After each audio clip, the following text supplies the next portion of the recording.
102 নম্বরে ফোন দিছি, ফায়ার সার্ভিসের হেডকোয়ার্টার ধরছে। এরা বলছে যে কোন এরিয়া, টঙ্গী এরিয়ায় এরশাদনগর 3 নম্বর ব্লক টিএস স্কুলের সাথে পাশে আগুন লেগে পুড়ে যেতেছে, আপনার তাড়াতাড়ি আসেন।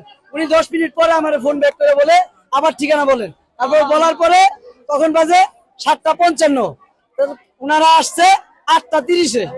ওনারা 8:30-এ আসছে আগুন নিবানোর পরে। এলাকার জনগণ ঘরের পানি, খাবার পানি যা আছে ড্রেনের পানি দিয়া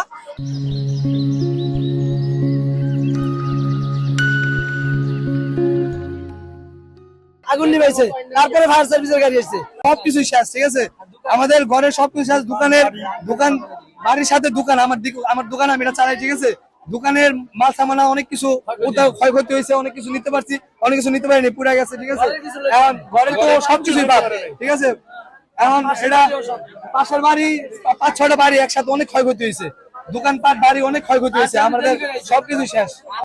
খেলা অবস্থায় দেখি আগুন লাগছে, মসজিদে মাইকিং ছিল, এলাকাবাসী ফায়ার সার্ভিসকে ফোন দিয়েছে, ফায়ার সার্ভিস গাফলতিতে আসি অবস্থা। আমরা এলাকার জনগণ যেভাবে ঝাঁপা পড়ছি, আর আগুন লাগার সাথে সাথে একসাথে 4টা রুম ছড়ায় গেছে।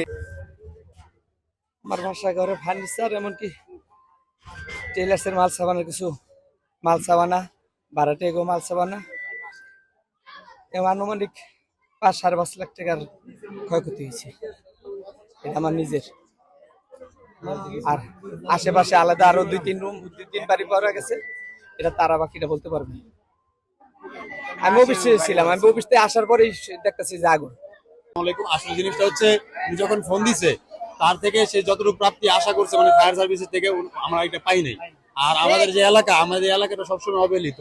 আর কথা হচ্ছে যে আমাদের মেইন রোড সংলগ্ন যে রাস্তাগুলা, আর এই যে রাস্তাগুলো, এই রাস্তাগুলো মানুষ যেভাবে ব্যবহারের যোগ্য, এটা আসলে কোনোভাবেই না। আর এই যে আগুন লাগলে একটা বাড়ির সাথে একটা বাড়ি যে মানে এখনো সংলগ্ন ভাবে থাকে, আমরা কোনোভাবেই আমরা এটা পাচ্ছি না। হ্যাঁ, আর দ্বিতীয় কথা হচ্ছে আজকে এলাকাবাসী যে পরিচয়টা দিছে, যে এরশাদনগরবাসী সবাই একসাথে মানে থাকার মতো একটা পরিবেশ যা আছে, এটা তারা প্রমাণ দিছে। এখানে যুবক ছেলেরা আছে, এখানে মুরব্বীরা আছে, কেউ একটা মগ যদি হাতে থেকে থাকে, তাদের হাতে যদি একটা বালতি থেকে থাকে, একটা জগ থেকে থাকে, তারা এটা দিয়ে এই পানি দিয়ে আগুন নিবানোর চেষ্টা করছে। এটা আল্লাহর কাছে লাখ লাখ শুকরিয়া, আল্লাহর রহমতে যে বেশি ক্ষয়ক্ষতি হয় নাই, কোনো মানুষের ক্ষয়ক্ষতি হয় নাই। কিন্তু পরবর্তীতে আমরা ফায়ার সার্ভিসের কাছে আশা করবো যে যেভাবে হোক, যে আমরা এটা যেন ভালোভাবে আমরা সার্ভিসটা যেন পাই, এরশাদনগরবাসী যেন অবহেলিত না থাকে।